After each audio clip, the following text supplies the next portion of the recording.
Carta aos Colossenses, capítulo 1. Paulo, apóstolo de Cristo Jesus pela vontade de Deus, e o irmão Timóteo, aos santos e fiéis irmãos em Cristo que estão em Colossos. A vocês, graça e paz da parte de Deus nosso Pai e do Senhor Jesus Cristo.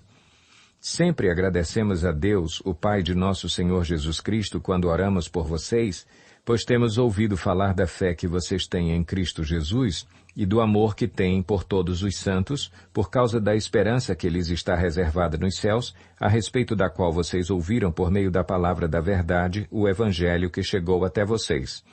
Por todo o mundo este Evangelho vai frutificando e crescendo, como também ocorre entre vocês, desde o dia em que o ouviram e entenderam a graça de Deus em toda a sua verdade. Vocês o aprenderam de Epáfras, nosso amado cooperador, fiel ministro de Cristo para conosco, que também nos falou do amor que vocês têm no Espírito.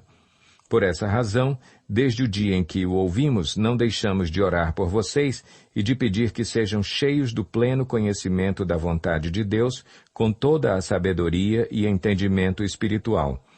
E isso para que vocês vivam de maneira digna do Senhor e em tudo possam agradá-lo, frutificando em toda boa obra, crescendo no conhecimento de Deus e sendo fortalecidos com todo o poder, de acordo com a força da sua glória, para que tenham toda a perseverança e paciência com alegria, dando graças ao Pai, que nos tornou dignos de participar da herança dos santos no reino da luz. Pois ele nos resgatou do domínio das trevas e nos transportou para o reino do seu Filho amado, em quem temos a redenção, a saber, o perdão dos pecados. Ele é a imagem do Deus invisível, o primogênito de toda a criação, pois nele foram criadas todas as coisas, nos céus e na terra, as visíveis e as invisíveis, sejam tronos ou soberanias, poderes ou autoridades, todas as coisas foram criadas por ele e para ele. Ele é antes de todas as coisas e nele tudo subsiste. Ele é a cabeça do corpo, que é a Igreja. É o princípio e o primogênito dentre os mortos, para que em tudo tenha a supremacia. Pois foi do agrado de Deus que nele habitasse toda a plenitude e por meio dele reconciliasse consigo todas as coisas, tanto as que estão na terra quanto as que estão nos céus, estabelecendo a paz pelo seu sangue derramado na cruz. Antes vocês estavam separados de Deus e, na mente de vocês, eram inimigos por causa do mau procedimento de vocês. Mas agora ele os reconciliou pelo corpo físico de Cristo, mediante a morte, para apresentá-los diante dele santos, inculpáveis e livres de qualquer acusação, desde que continuem alicerçados e firmes na fé, sem se afastarem da esperança do Evangelho, que vocês ouviram e que tem sido proclamado a todos os que estão debaixo do céu. Esse é o Evangelho do qual eu, Paulo, me tornei ministro. Agora me alegro em meus sofrimentos por vocês e completo no meu corpo o que resta das aflições de Cristo em favor do seu corpo, que é a Igreja. Dela me tornei ministro de acordo com a responsabilidade, por Deus a mim atribuída, de apresentar-lhes plenamente a palavra de Deus, o mistério que esteve oculto durante épocas e gerações, mas que agora foi manifestado a seus santos. A ele quis Deus dar a conhecer entre os gentios a gloriosa riqueza deste mistério, que é Cristo em vocês, a esperança da glória. Nós o proclamamos, advertindo e ensinando a cada um com toda a sabedoria, para que apresentemos todo o homem perfeito em Cristo. Para isso eu me esforço, lutando conforme a sua força, que atua poderosamente em mim. Capítulo 2. Quero que vocês saibam quanto estou lutando por vocês, pelos que estão em Laodiceia e por todos os que ainda não me conhecem pessoalmente. Esforço-me para que eles sejam fortalecidos em seu coração, estejam unidos em amor e alcancem toda a riqueza do pleno entendimento, a fim de conhecerem plenamente o mistério de Deus, a saber, Cristo. Nele estão escondidos todos os tesouros da sabedoria e do conhecimento. Eu lhes digo isso para que ninguém os engane com argumentos que só parecem convincentes. Porque, embora esteja fisicamente longe de vocês, em espírito estou presente e me alegro em ver como estão vivendo em ordem e como está firme a fé que vocês têm em Cristo. Portanto, assim como vocês receberam Cristo Jesus, o Senhor, continuem a viver nele, enraizados e edificados nele, firmados na fé como foram ensinados, transbordando de gratidão. Tenham cuidado para que ninguém os escravize a filosofias vãs e enganosas que se fundamentam nas tradições humanas e nos princípios elementares deste mundo e não em Cristo. Pois em Cristo habita corporalmente toda a plenitude da divindade e, por estarem nele, que é o cabeça de todo o poder e autoridade, vocês receberam a plenitude. Nele também vocês foram circuncidados, não com uma circuncisão feita por mãos humanas, mas com a circuncisão feita por Cristo, que é o despojar do corpo da carne.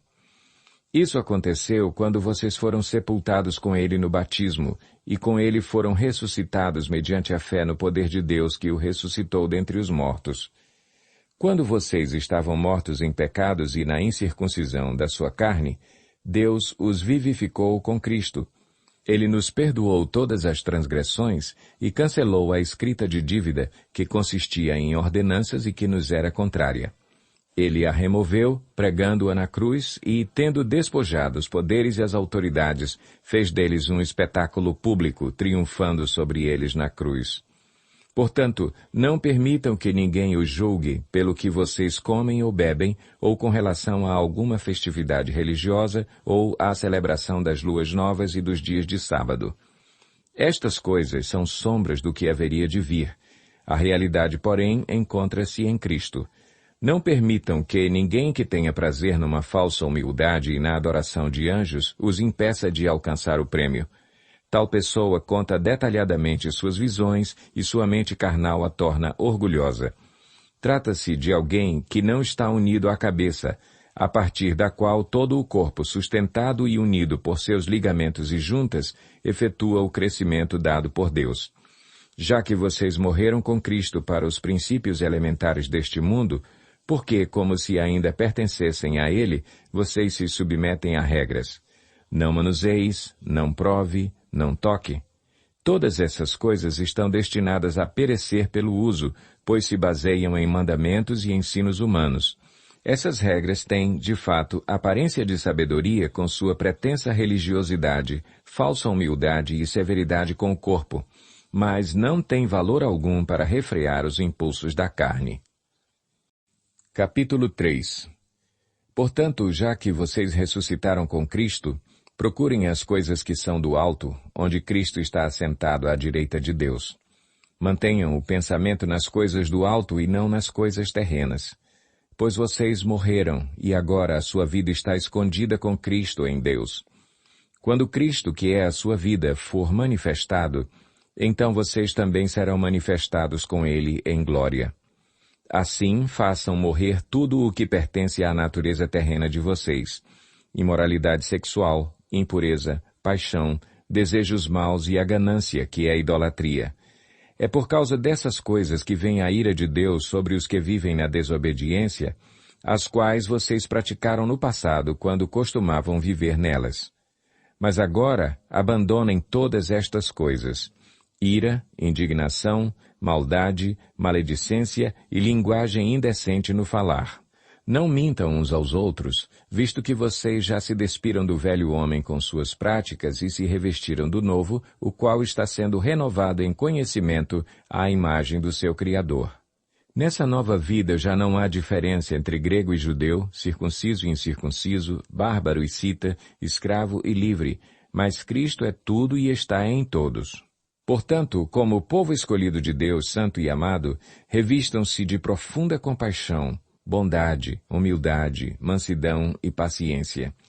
Suportem-se uns aos outros e perdoem as queixas que tiverem uns contra os outros. Perdoem como o Senhor lhes perdoou. Acima de tudo, porém, revistam-se do amor, que é o elo perfeito.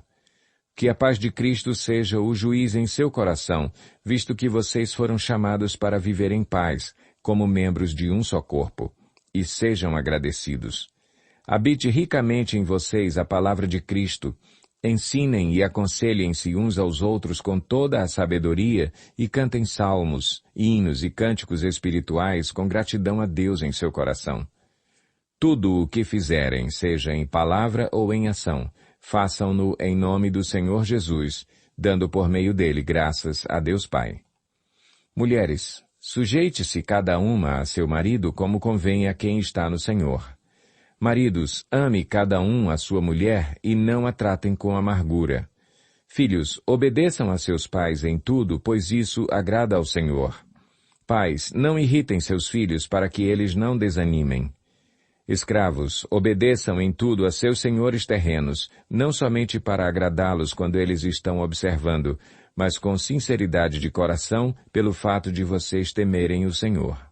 Tudo o que fizerem, façam de todo o coração, como para o Senhor e não para os homens, sabendo que receberão do Senhor a recompensa da herança. É a Cristo, o Senhor, que vocês estão servindo. Quem cometer injustiça, receberá de volta injustiça, e não haverá exceção para ninguém. Capítulo 4. Senhores, deem aos seus escravos o que é justo e direito, sabendo que vocês também têm um Senhor nos céus. Dediquem-se à oração, estejam alerta e sejam agradecidos. Ao mesmo tempo, orem também por nós, para que Deus abra uma porta para a nossa mensagem, a fim de que possamos proclamar o mistério de Cristo, pelo qual estou preso. Orem para que eu possa manifestá-lo abertamente, como me cumpre fazê-lo. Sejam sábios no procedimento para com os de fora. Aproveitem ao máximo todas as oportunidades. O seu falar seja sempre agradável e temperado com sal, para que saibam como responder a cada um. Tíquico lhes informará todas as coisas a meu respeito. Ele é um irmão amado, ministro fiel e cooperador no serviço do Senhor. Eu o envio a vocês precisamente com o propósito de que saibam de tudo o que se passa conosco e para que ele lhes fortaleça o coração. Ele irá com Onésimo, fiel e amado irmão, que é um de vocês. Eles irão contar-lhes tudo o que está acontecendo aqui. Aristarco, meu companheiro de prisão, envia-lhe saudações, bem como Marcos, primo de Barnabé. Vocês receberam instruções a respeito de Marcos, e se ele for visitá-los, recebam-no. Jesus, chamado Justo, também envia saudações. Esses são os únicos da circuncisão que são meus cooperadores em favor do reino de Deus. Eles têm sido uma fonte de ânimo para mim. Epáfras, que é um de vocês e servo de Cristo Jesus, envia saudações. Ele está sempre batalhando por vocês em oração, para que, como pessoas maduras e plenamente convictas, continuem firmes em toda a vontade de Deus. Dele dou testemunho de que se esforça muito por vocês e pelos que estão em Laodiceia e em Hierápolis. Lucas, o médico amado, e Demas enviam saudações. Saúdem os irmãos de Laodiceia, bem como Ninfa e a igreja que se reúne em sua casa. Depois que esta carta for lida entre vocês, façam que também seja lida na igreja dos Laodicenses, e que vocês igualmente leiam a carta de Laodiceia. Digam a Arquipo: cuide em cumprir o ministério que você recebeu no Senhor. Eu, Paulo, escrevo esta saudação de próprio punho. Lembrem-se das minhas algemas. A graça seja com vocês.